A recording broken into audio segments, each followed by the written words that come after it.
The yard smelled of dust and sour hay, to evening dew had already begun to settle over the village. A thin wisp of smoke curled from the chimney, but no worm touched the crooked house at the center of it all. Shouts spilled into the air like stones cast against water. A man's voice, harsh and deep, boomed again and again, drowning out the frail place of a woman. Near the crooked fence, a young widow clutched her children. They were twin infants, so adult in warm clothes that barely kept the chill away. Their cries rose together, thin but desperate, like tiny bells tolling an alarm. The woman knelt on the ground, her knees pressed into the hard dirt, her arms trembling with the weight of both babies.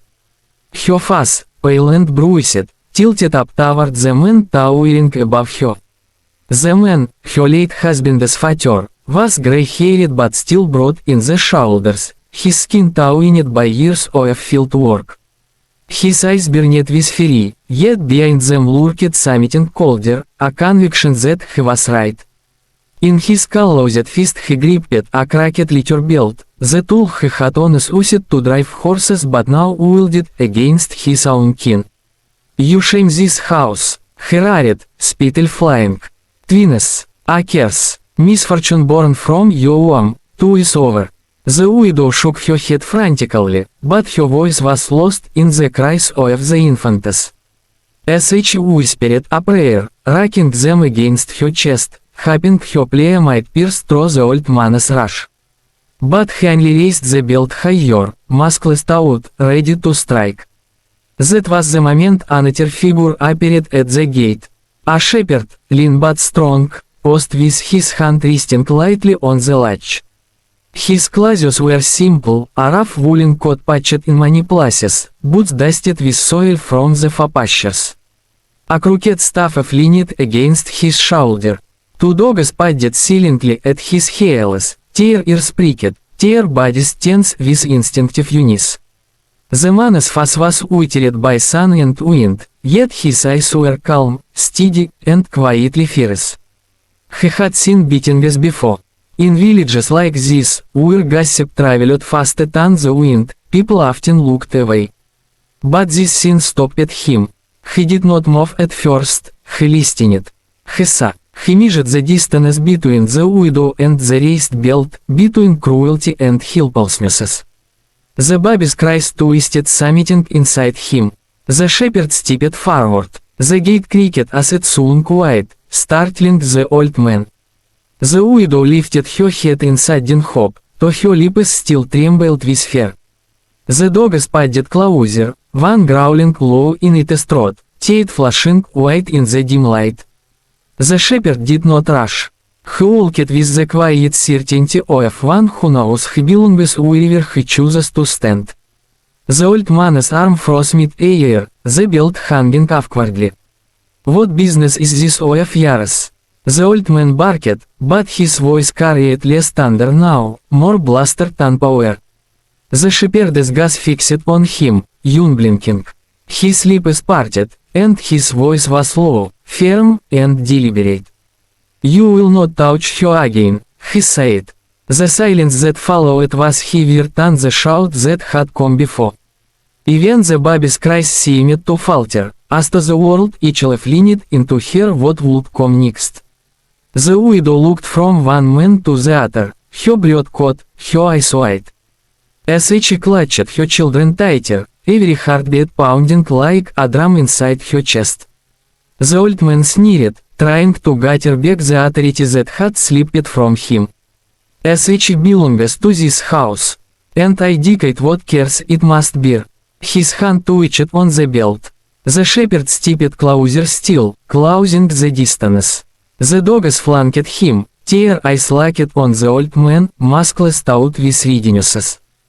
The fading sun threw long shadows across the yard, and for a brief instant, the shepherd's figure seemed to loom taller, sharper, cutting through the dimness. "You will come with them," the shepherd said at last. The words carried no anger, no plea, only a calm inevitability, as though he had spoken the turning of the seasons or the rising of the moon. The widow felt her breath break free in a sob. She pressed her cheek against one child's head, then the other, unable to believe what she had heard. Her knees still dug into the dirt, but hope rose within her like a fragile flame. The sun had slipped low, its red light staining the village yard like a wound. The air felt thick, heavy with the echo of what had just been spoken. The old man's hand trembled faintly as he gripped the belt, his knuckles yellow with stain. Yet he did not lift it again. Something in the shepherd's stillness had pinned him where he stood. The widow tried to rise, but her legs were stiff from kneeling in the dirt too long. She shifted awkwardly, clutching both infants against her chest, their teeny bodies writhing in hunger and fear. One baby pressed his face into her shoulder, hiccuping through fading cries, while the other squirmed, a fist pushing free of the swaddling to grasp the air. She whispered to them both, though her words were more like breath than speech. Her eyes flickered toward her father-in-law. She had lived under his roof since her husband's death, bending beneath his rules, his words, his punishments. In the corners of her mind she could still hear his judgments, a woman without a husband is nothing. Twins bring famine, a curse in the house. Those beliefs, ground into her daily life, had almost crushed her into silence. Almost. But nature stood a stranger between her and the lash. The shepherd did not move closer, nor did he raise his voice. He simply stood, his body rooted in the soil like an old oak, steady against the wind. His dogs remained flanking him, tails stiff, muscles tense, eyes fixed on the man with the belt.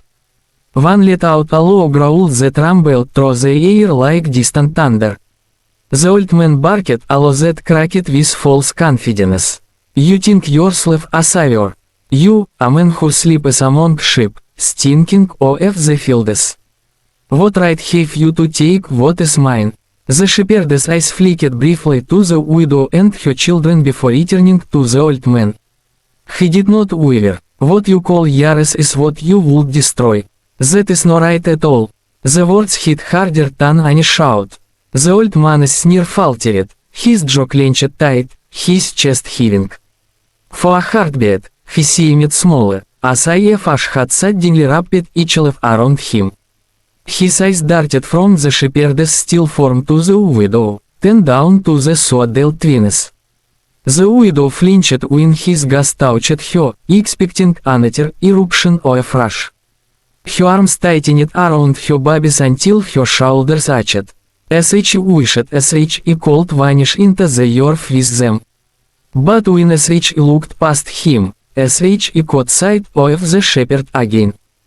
He hadn't stepped away, he hadn't faltered. His steady presence pressed against her fear like a balm, loosening the iron grip of despair. The old man spat into the dirt. If she leaves, she will not return. The road away from the village stretched long and uneven, a dirt path that wound between fields of stubble left after harvest. The air had cooled, carrying the scent of earth and smoke from distant chimneys. Crickets began their evening chorus, a thin music that seemed to soften the silence between steps. The shepherd walked ahead, steady and unhurried, his staff tapping the ground like a heartbeat. At his side padded his two dogs, their tails low but their ears were alert, scanning the shadows as to guarding against more than wolves. Behind him, the widow followed, clutching both children tightly. Her arms ached, yet she would not let them go. Her blood came fast at first, uneven, as if the echoes of the old man's shouting still chased her. But with each step further from the yard, her chest loosened. She glanced back on us, just on us, and saw the house shrinking in the distance, dark against the fading light. The crooked fence leaned as if it might collapse at any moment. In its yard, the figure of the old man stood rigid, a black knot against the red sky, but he did not move to follow. The widow turned away. Sh did not look back again. For a time, only the sound of footsteps filled the air, the crunch of boots on dirt, the whisper of fabric, the quick breaths of infants pressed against her chest. The babies had grown quiet, soothed perhaps by her warmth, perhaps by the rhythm of movement. One stared, opening dark eyes that caught the last glow of sunset. Sh kissed his forehead, whispering words Sh did not even know Sh remembered, gentle, soothing, the fragments of lullabies her own mother once sang. The shepherd glanced over his shoulder, not speaking, but his gaze lingered for a moment on her face. He saw the weariness stir, the hollows under her eyes, the way her lips trembled not only from exhaustion but from disbelief, disbelief that Sh was walking away, that no one had stopped her, that Sh was still upright and breathing. They reached the edge of the fields, where the land sloped toward a cluster of tents set near the line of the forest. Small fires flickered there, glowing like lanterns against the darkening sky. Smoke rose in thin spirals, carrying the scent of roasting bread and herbs. Voices murmured low, children's laughter drifted on the wind, and a sheep bleated softly in the distance. The widow paused, staring at the sight. It was not grand, not stone walls or golden rows, but it was alive. It breathed warmth, and for the first time in so long, Sh felt her chest unclench just enough for air to rush in freely. The shepherd stopped, waiting for her to catch up. When Sh drew near, he gestured toward the circle of tents. There is food, fire, a place to rest. His voice was even, almost quiet, as to what he offered was no great thing. But to her, it was everything. Sh swallowed hard, her throat raw, and managed to whisper, "We." The shepherd tilted his head, considering. His eyes were calm, but not cold. Because no one should suffer for bringing life into the world. Her vision blurred with sudden tears. Sh pressed her cheek against one child's head, afraid her sobs might wake him. But the babies slept on, untroubled, as to they sensed the change around them. One of the dogs trotted ahead toward the tents, barking honest before lying down near the firelight. A few figures looked up from their work, curious at the newcomers. None spoke harshly, none turned away. The shepherd gave a small nod, as if answering unspoken questions, and the people returned to their tasks with quiet acceptance. The widow stepped forward hesitantly. The earth felt strained under her feet, as if Sh had crossed into another world. Sh shifted the children in her arms, kissed the soft curls on their heads, and whispered a promise Sh had never dared before: "You will grow. You will live. You will not know the lash." Behind her, the horizon darkened. The old man's house was gone from view, swallowed by shadow. In its place, firelight glowed warmer, brighter. The babies breathed evenly against her chest, their small hearts beating in rhythm with her own. The shepherd walked at her side now, not ahead. His presence was quiet, steady, like the earth itself, something to lean on without fear it would crumble. For the first time, since her husband's death, Sh let her shoulders drop, just a little, under the weight of hope instead of despair. And as the night folded around them, Sh understood, her life had not ended with losses. It was beginning again, born of two words spoken in a yard thick with dust and cruelty, words that had carried her across the threshold into freedom. "You will come with